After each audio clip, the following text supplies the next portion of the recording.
Alors nous sommes ici juste à la frontière de la Touraine, au niveau du département de la Vienne, de la région Nouvelle-Aquitaine. On est sur un espèce d'éperon rocheux, dans une région un peu plate. Depuis l'époque gallo-romaine, on parle un petit peu de ce site comme un site de frontière. Il faut s'imaginer, en 1300-1330, le seigneur de Marmande est un homme très puissant. Il a voulu montrer sa puissance et du coup, il a fait une espèce de tour ostentatoire beaucoup plus haute, qui certes sert à guetter tout autour, mais sert aussi à être vu. Il voit et il est vu. En 1730 est démolie la partie d'habitation du logis et le comte d'Argenson, donc, qui est le propriétaire du site, en fait un site touristique. Et c'est devenu après une exploitation agricole, jusqu'à ce que moi j'en hérite finalement. Alors la datation de la charpente, c'est 1380-90. La structure même était plus qu'endommagée. Et là, c'était plus du domaine du bricolage. Il fallait vraiment passer à des choses sérieuses. Et c'est aussi pour ça qu'on a pris des décisions, à savoir, dans un premier temps, faire classer ce site pour pouvoir en trouver les moyens de le réparer, quoi.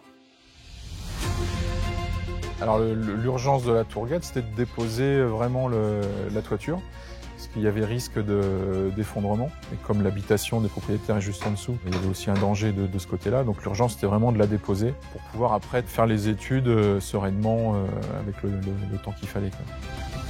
Et puis on en est arrivé à la conclusion que le mieux était de refaire une charpente à l'identique, puisqu'on avait quand même le modèle en place, bien que dégradé, on avait quand même le modèle. On a voulu la refaire avec les techniques traditionnelles, c'est-à-dire avec du bois vert, coupé juste avant le chantier.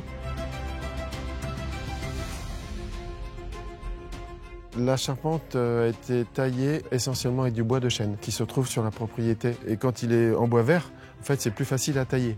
Ce n'est pas forcément des arbres droits, ils ont une forme un petit peu irrégulière. Donc ces formes ont été conservées pour bien suivre le fil du bois, en fait, pour ne pas trop le contraindre. Quand les pièces ont été taillées, débitées à la hache, c'est ce qui fait que l'ouvrage reconstruit en totalité a des formes un peu... rien n'est vraiment droit. La question qu'il faut se poser par rapport à une œuvre, quelle qu'elle soit, c'est comment est-ce qu'on donne envie à un jeune de réaliser cette œuvre.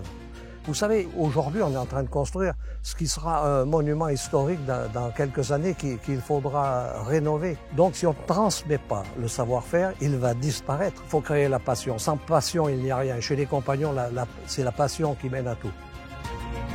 Ici, c'est pas Chambord, c'est pas un grand château, mais c'est un site qui est important dans son territoire. Les villages autour connaissent Marmande.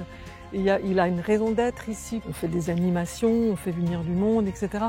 Et c'est le rôle de ces sites au niveau patrimonial, d'être des sites vivants. Donc d'être lauréat du patrimoine de proximité, moi ça me touche beaucoup.